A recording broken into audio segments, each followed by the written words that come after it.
Closer, closer, closer. Closer, closer from the last one.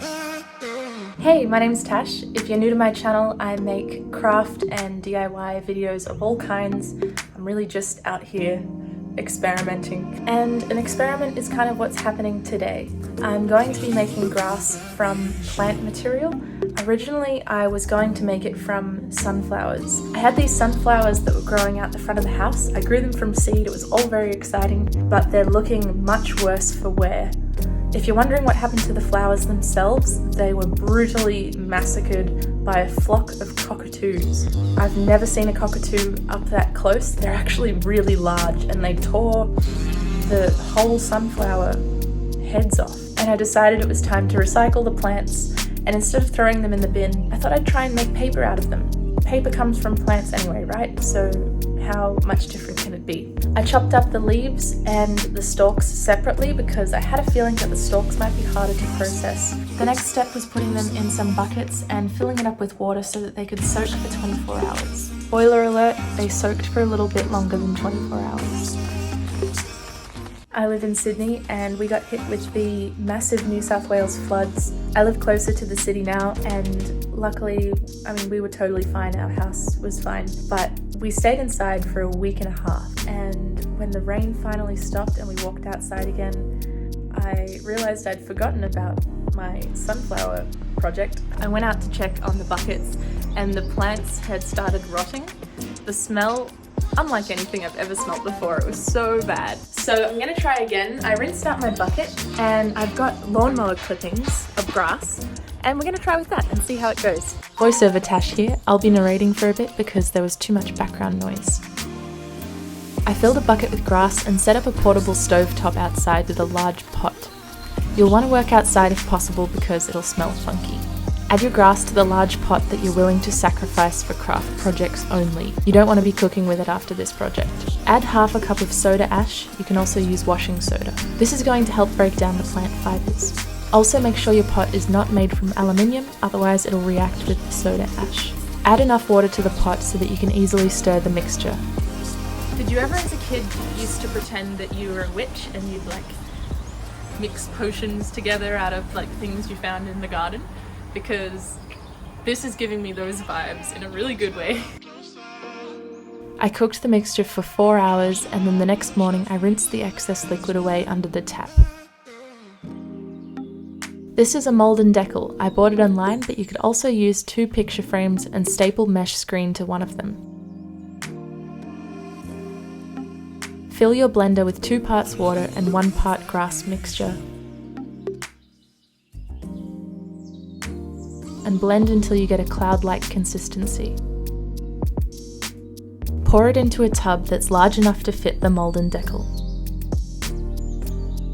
I also added some more water. Place the mould and deckle together and dip it into the mixture. I found that going from an angle to the side helped. Lift the mould and deckle out of the mixture and you have your first sheet. Now, I'm using cheap felt from the dollar store. This isn't the traditional method, but it does the job. I lifted the mould off and placed the sheet of felt on top. Then you can flip over the deckle and gently remove the felt sheet and the grass will go with it. My first sheet was really thin, so I tried adding more grass and pulling a thicker layer out of the tub.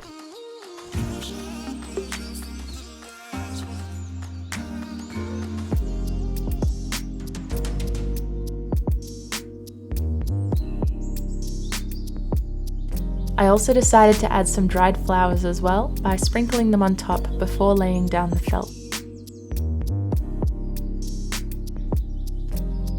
I tried sprinkling the flowers in the tub, but I found that I had no control over where the flowers ended up. So, as you can see, I was really wrestling with this one.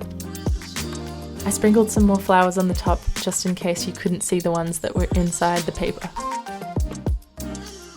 The company that made the mould and deckle packaged it in this shredded paper. So I thought I might try mixing shredded paper in the grass mixture to see how that turns out. I should mention, don't use the same blender or utensils that you use for food. This blender will now be exclusively my craft blender. I made a few sheets that were 50% grass and 50% paper, and I also added these dried flowers.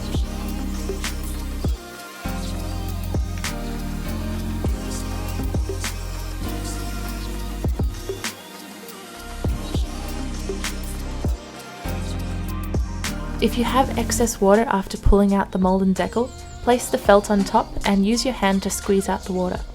It'll drain through the screen on the deckle and your paper will be able to dry easier. Speaking of drying, I let all my sheets of paper dry in the sun.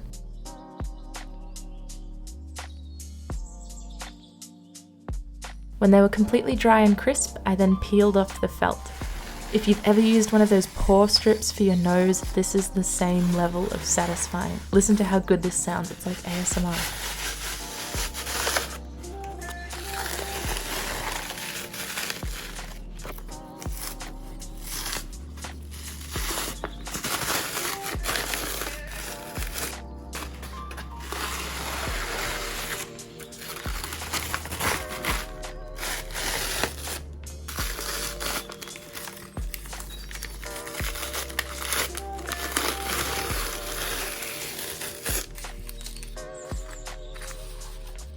So this is my finished paper.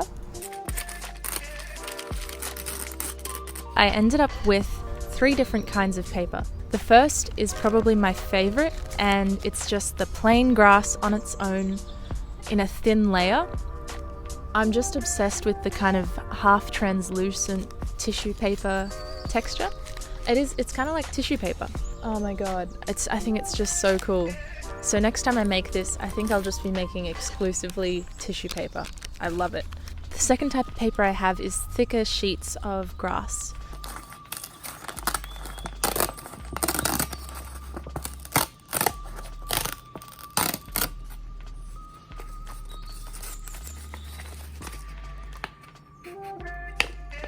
And this one I also put flowers in. Something that's interesting to note is that it stayed green on the side that was sitting on the felt and then became brown on the top. I'm not sure why. It's fully dried. They all dried that way. So they're browner on one side and then green on the back. I don't know why. I'll keep experimenting and I'll post an update on TikTok or Instagram if I figure it out. The third type of paper, you know what? This one's really cool as well. This is the one that I mixed with the shredded paper. This one feels more practical for painting or doing artworks on. It has the texture of like watercolor paper, which is really, really nice.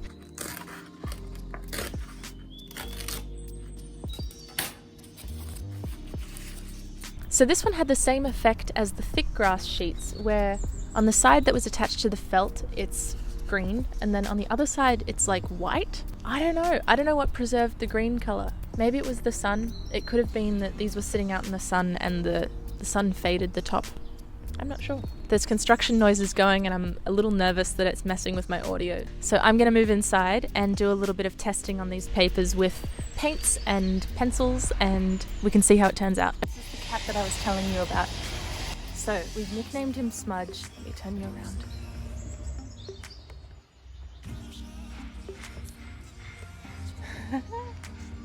He's such a cutie.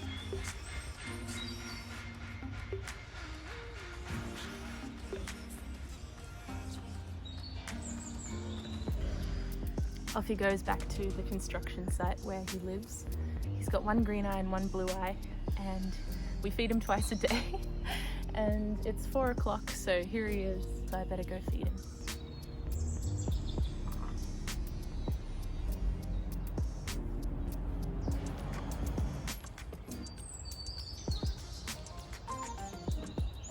I've moved inside for better audio and to leave Smudge to eat his dinner in peace. I thought I would do a little medium test to see how the paper works with different mediums, paints and pens. The first one I'm going to try is just gel pen. This is the paper mixed with grass, so I'm not surprised that it's perfect. It doesn't bleed. I was thinking, now that I've figured out what I like and what I don't like, and I've troubleshooted my problems that arise in this process. I'm gonna make some more to use as the thank you notes for my Etsy store. I've just been writing them on regular paper, but I think that handmade paper has such a nice quality about it. I don't know, I just think with the pressed flowers and everything, it would make a really cute little note. It writes really nicely, probably because of the fact that it has paper mixed in with it. Let's try the thick grass and see how that goes. Okay, this one's not very good for thank you notes, at least not in black pen. I'm gonna try with some brush markers. These are really cool, but they're also watery, so my only concern with these is that they might bleed. Oh, that's gorgeous. There's not really any bleeding happening. It's just a matter of needing a pen that's dark enough to show up because, you know, the paper is dark green. That's really cool, I quite like that. Skeptical about the tissue paper. It's got the texture of like those seaweed sheets that you make sushi with. This one, also very successful. No bleeding, the brush marker looks really good. So it's good to know that all of them can be written on. I also thought I'd try using some paints, seeing how I go.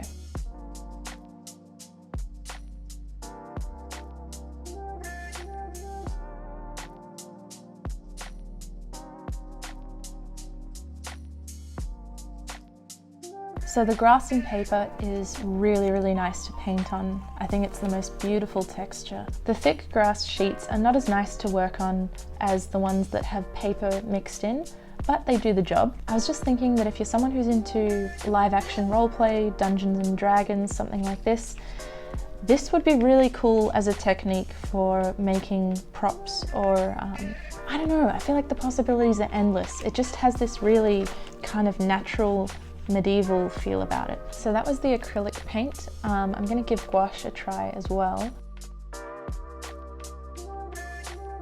Gouache is a little more difficult than the acrylic. I think it might be because when you're working with gouache, you're expecting that the paper is working with you a little bit and spreading out the color, but this one catches on the brush because it's just so textured. So I'm not able to work in the same clean, even strokes that you would get on watercolor or regular sketchbook paper. All right, let's give it a try on the fully grass paper. You know what? This one's actually easier than the last one. The shredded paper adds a lot of texture, but when we're working with purely grass, it's not as lumpy and bumpy. So that one, you get a lot more flow. I don't work with inks, but it's something I'd like to get into one day. I get the feeling if you work with inks, it would be beautiful working on this thicker grass paper because the paintbrush really just is able to glide over in a way that you can't on this paper. And you know what, I'll give it a try on the tissue paper just because, why not? Oh, this feels like working with ink. It is so smooth. And I think that's all on account of the thinness of the paper. That is just phenomenal. I could do these little swirls all day. Oh my God.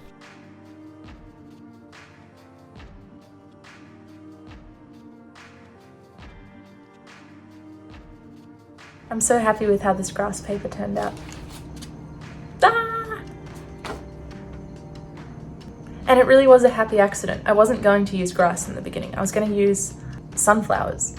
You know, that's just the way it goes sometimes. Actually, most of the time.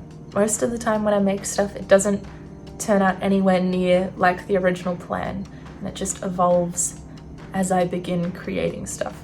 Let me know if you like this vlog style rather than just a tutorial focused on teaching you how to do it.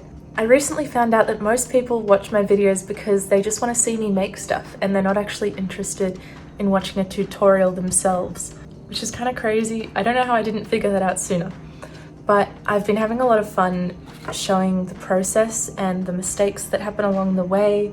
I feel like the creative process is so much more than just the finished product. It's all the iteration and problem solving that happens along the way. And so I love being able to show that to you guys by doing more of a relaxed vlog style rather than something as structured as a tutorial video. Does that make sense? If you've been on my channel for a long time, it'll probably make a little bit more sense because most of my older videos are less personal and more focused on the thing that I'm making. Grass themed eyeliner. It glows under black light. You can check out my Instagram and my TikTok if you want. They're both Natasha Rose, but the O in Rose is a 0. Instagram is where I post my photo shoots, nice aesthetic stuff, and TikTok is just very chaotic. It's whatever I'm feeling, quite a mixed bag. But basically all the content that I make that doesn't go onto YouTube ends up on one of those. So if you want more content, you know where to go. Anyway, I hope you guys have an awesome day and I'll see you next time.